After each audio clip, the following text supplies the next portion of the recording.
Wow.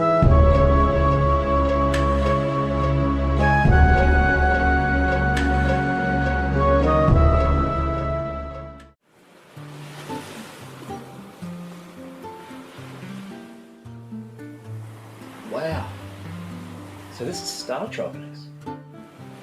It's beautiful. Mysterious, but beautiful.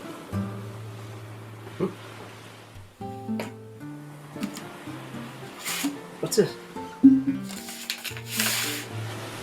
Dear Mike, I'm sorry I didn't write sooner, but I've just returned from a long voyage in search of the lost ruins and artifacts. The last time I saw you, you were just starting school, and now you're 15 years old, captain of the baseball team. Whoa, how time flies. It's great that you can see me during your vacation. You can even take a cruise on my submarine. Enclosed is a map of the island to help you get around. Sincerely yours, Uncle Steve. P.S. I've been abducted by evil aliens. Because, of course I have. Guess I'm off to explore Sea Island.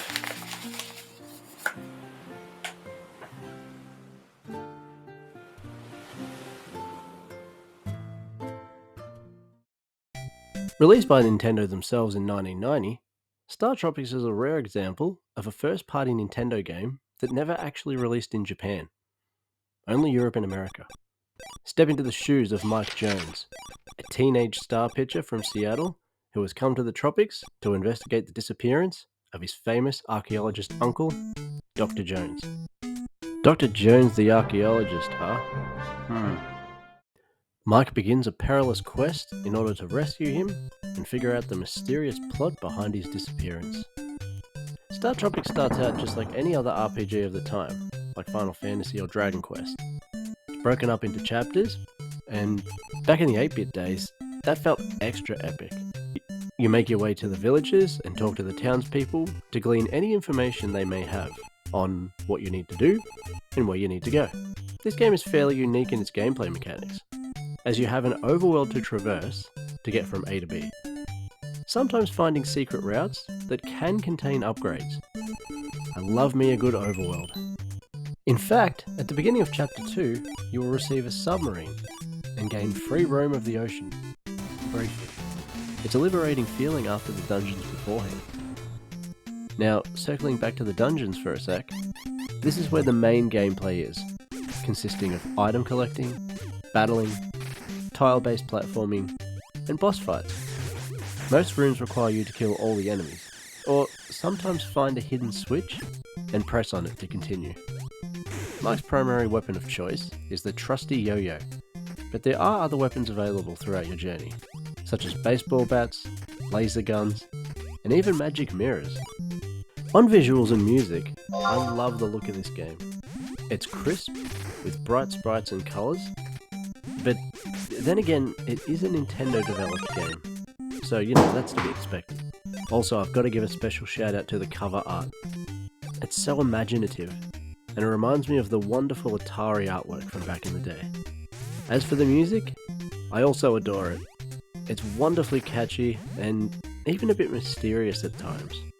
Solid fare all round. As I've said multiple times in this series, I never had this one growing up, or had even heard about it, until a faithful garage sale visit, probably around a decade ago. Now this is another title on the NES that definitely hits those hidden gems lists and overlooked games lists. Now I almost finished this game a few years back. I got all the way to the final level, but got utterly destroyed. I had to resort to save states, so I don't technically consider this one beaten. Yet. Another thing of note with this game is that the original NES release came with a letter that was required for you to continue on, since it contained a code you needed. But to see the code, you actually had to submerge the paper in water. It's 747, by the way. Now this fiasco, although clever, reminds me of the Metal Gear Solid codec frequency that you needed to call, but you could only find it on the back of the game case. In any case, you should contact Meryl by codec. Wasn't her frequency written on the back of the CD case? So, If you borrowed the disc, or pirated the game, you were out of luck. Until the internet, of course. Now, even though the game didn't sell unbelievable, it did do well enough to get itself a sequel in StarTropics 2, Zoda's Revenge. This is notable for being one of the last NES games ever released, in 1994. But more on that when we cover it in a future retrospective. Now on pricing, a cart is probably around $50 and complete's around $100. Now this is a Nintendo release, so I'm actually surprised it hasn't gone up more. So, that was StarTropics, a game with a fascinating history, not least of all for never being released in Japan, despite being developed by Nintendo themselves. Now this game has good catchy music, it's bright and colourful, and it's got fun and interesting gameplay. Now, don't get me wrong, like most NES games, it can get very difficult, especially around the later chapters, but if you stick with it, I think you'll like it. Now, having said that, this one will not be ending up in submerged water so we can find a code, but it will be finding its way to a place on my shelf. Now, in retrospect, there are no bad games, but there are badly treated franchises. StarTropics 3 when? Come on, Nintendo. See you later.